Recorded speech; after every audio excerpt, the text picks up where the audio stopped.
નમસ્કાર, આપ જોઈ રહ્યા છો નવજીવન ન્યૂઝ અને હું છું આપની સાથે તોફિક ગાંચી। રાજ્યની કાયદો વ્યવસ્થા છે તેની સમીક્ષા કરવા માટે અને કાયદો વ્યવસ્થા કેવી રીતે વધારે મજબૂત થાય, જે પડકારો છે, ગુનેગારો બેફામ બની રહ્યા છે, તે સાથે સાયબર ક્રાઇમ સહિતના અનેક પડકારો છે તેની ચર્ચા કરવા માટે રાજ્ય સ્તરની ક્રાઇમ કોન્ફરન્સ છે તે ગાંધીનગરના સ્વર્ણિમ સંકુલ 1માં યોજાઈ છે। ગઈકાલે પણ આ તેનો પહેલો દિવસ હતો અને તે દિવસે તમામ જિલ્લાના જે પોલીસ વડા હતા, પોલીસ કમિશનરો હતા, ડીસીપી હતા, રેન્જ આઈજી સહિતના જુનિયર અને સિનિયર આઈપીએસ અધિકારીઓ હતા, તેઓએ તેમના જિલ્લા અને તેમની જે કામગીરી છે તેનું પ્રેઝન્ટેશન રજૂ કર્યો હતો અને ક્રાઇમ કોન્ફરન્સનો આજે બીજો દિવસ છે। આ બીજા દિવસે પણ આજે સાયબર ક્રાઇમ જે મોટો પડકાર છે તે સાથે કન્વિક્શન રેટ, જ્યારે કોઈ વ્યક્તિ પોલીસ સ્ટેશન ફરિયાદ કરવા જાય છે અને ફરિયાદ કર્યા બાદ ચાર્જશીટ થતી હોય છે, એના મામલો કોર્ટમાં ચાલે છે અને જે સમયે કોર્ટનો ચુકાદો આવતો હોય છે તે સમયે કેટલાક કિસ્સામાં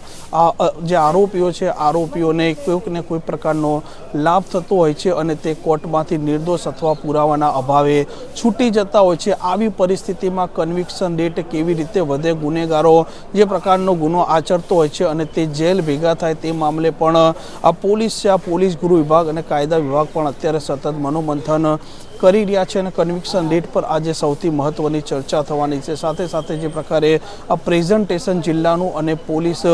કમિશનરો તેમના જે મહાનગરોનું બાકી છે તેનું પણ રજૂ થવાનું છે। આતંકવાદી જે પ્રવૃત્તિ છે તેને લઈને ઇન્ટેલિજન્સ બ્યુરો સહિતના જે મામલા છે તે મામલે આજે આ આઈપીએસ અધિકારીઓ છે તે સતત ચર્ચા કરવાના છે। ગઈકાલે ગૃહમંત્રી હર્ષ સંઘવીએ પણ એક ટકોર કરી હતી કે તમામ જે આઈપીએસ અધિકારીઓ આ ક્રાઇમ કોન્ફરન્સમાં ઉપસ્થિત રહ્યા છે તેમણે તેમના મોબાઈલ પણ બહાર મૂકવા જોઈએ અને આજે પણ તે પરિસ્થિતિ દેખાય છે, જ્યારે આ સિનિયર અને જુનિયર આઈપીએસ અધિકારીઓ આવી રહ્યા છે તેમાંથી મોટા ભાગના અધિકારીઓ આ તેમના મોબાઈલ છે, તેમના મોબાઈલ તેમના સ્ટાફને બહાર આપીને જ અંદર જઈ રહ્યા છે અને જે પ્રકારે વારંવાર ગૃહમંત્રી હર્ષ સંઘવી કહેતા હોય છે કે ગુનેગારો પોલીસથી ડરવા જોઈએ, કાયદાનો તેમના મનમાં ડર ઉપસ્થિત થવો જોઈએ, તે મામલે પણ આ ગુજરાતની પોલીસ છે તે પણ અલગ અલગ મુદ્દે અત્યારે ચર્ચા કરશે અને 2 દિવસીય આ રાજ્ય સ્તરીય ક્રાઇમ કોન્ફરન્સ અહીંયા યોજાય છે। ત્યાર પછી જોવાનું રહેશે કે આવનારા દિવસોમાં ગુજરાતની જે પોલીસ છે તેમાં શું ફેરફાર આવે। આ થાણા અમલદારને કોઈ વ્યક્તિ ફરિયાદ કરવા આવે છે તે સમયે તેની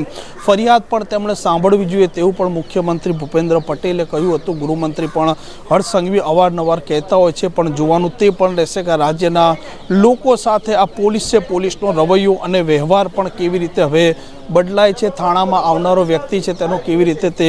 ભરોસો જીતી શકે છે, સાથે સાથે તેની ફરિયાદ છે તે દાખલ પણ થવી જોઈએ અને ગુનેગારો પર આવનારા દિવસોમાં આ ગુજરાતની પોલીસ કડક કાર્યવાહી કરશે તેવું હાલ સૂત્રો દ્વારા પણ જાણકારી મળી છે। હવે જોઈએ કે આવનારા દિવસોમાં ગુજરાતની પોલીસમાં કયા પ્રકારના ફેરફાર થાય છે। નવજીવન ન્યૂઝ પર જે પ્રકારે ક્રાઇમ કોન્ફરન્સ યોજાઈ છે તેની અપડેટ આપ સુધી પહોંચતી રહેશે। નવજીવન ન્યૂઝ સાથે તોફિક ગાંચી, ગાંધીનગરથી।